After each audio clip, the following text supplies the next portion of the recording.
এই দেখ আজকে আমি কি রান্না করব। তুমি এগুলো আমার সামনে আনলে কেন? জানোই তো আমি খাই না এগুলা।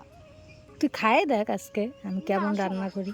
তুই খায়ে দেখ শুধু যে এই ভর্তাটা খাইলে একবার কোনোদিনও ভুলি।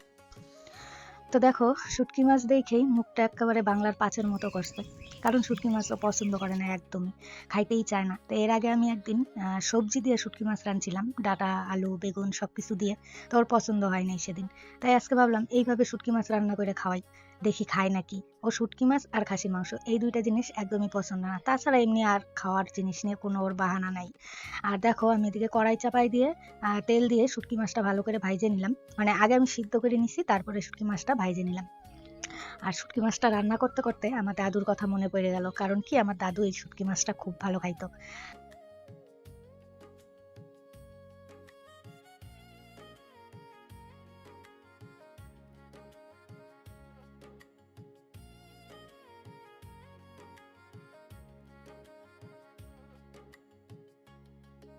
তারপরে একে একে পেঁয়াজ রসুন লঙ্কা সবকিছু দেওয়ার পরে দেখো আস্তে আস্তে তেল ছাইড়ে দিছে মশলার থেকে। তারপরে আমি ধইনা পাতা দিয়ে দেখো নামাই নিলাম, কত সুন্দর হয়েছে দেখতে, এক থাল ভাত নিমেষেই খাওয়া যাবে। তারপর আমি ভাত নিয়ে নিলাম থালের মধ্যে।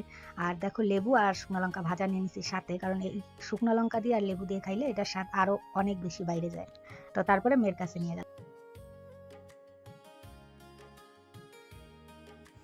বাবা কি করিস? দেখ এক গরস খায় দেখ তুই, না না আমি এগুলো খাই না।